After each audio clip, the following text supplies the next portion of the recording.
ہم سب کا اہل سنت والجماعت کا، اہل حق کا، پوری امت مسلمہ کا یہ عقیدہ ہے کہ حضور نبی پاک صلی اللہ علیہ وسلم کے بعد خلافت ہے، اور پہلے خلیفہ سیدنا ابوبکر صدیق ہے، دوسرے خلیفہ حضرت عمر فاروق ہے، تیسرے خلیفہ حضرت عثمان غنی ہے، چوتھے خلیفہ حضرت سیدنا علی المرتضیٰ رضی اللہ عنہ۔ خلافت راشدہ علی منہاج النبوہ جو تھی وہ ان حضرات کے دور میں تھی۔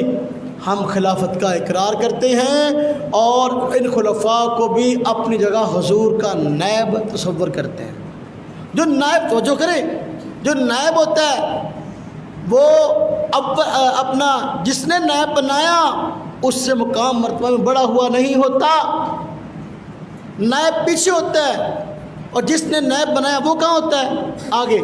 خلافت کا معنی کیا ہے؟ پیچھے۔ خلافت کا معنی کیا؟ پیچھے۔ اب وہ روافض جو پیٹنے والے ہیں انہوں نے خلافت کی بجائے نظریہ امامت کر لیا۔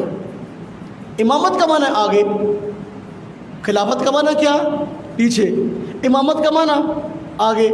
اب ہم کہتے ہیں جو حضور نبی پاک تشریف لائے آپ سے آگے کوئی بھی نہیں، آپ کے پیچھے خلفاء ہیں، آپ کے پیچھے ابوبکر صدیق ہے، حضرت عمر فاروق ہے، عثمان غنی ہے، سیدنا علی المرتضیٰ ہے۔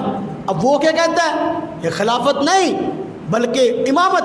اب امامت کو عقائد کی بنیاد بتاتا ہے اور کہتا ہے جو امام ہوتا ہے اس کا مقام مرتبہ رسول سے بھی زیادہ ہوتا ہے، نبی سے بھی زیادہ ہوتا ہے، جو اسلام میں نہیں ہے۔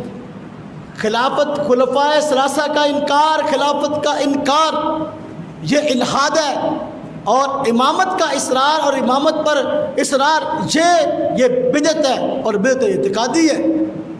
اور بات سمجھ میں آئی کہ نہیں آئی؟ تو اسلام میں خلافت کا تصور تو ہے لیکن امامت کا تصور نہیں۔ خلیفہ کا معنی پیچھے ہونا، جو بھی ہے حضور کا امتی حضور سے پیچھے ہوگا۔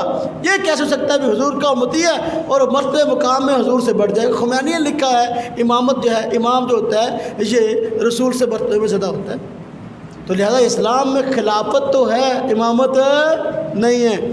خلافت کا انکار الحاد ہے اور امامت پر اصرار یہ بدعات ہے، یہ بدعت ہے۔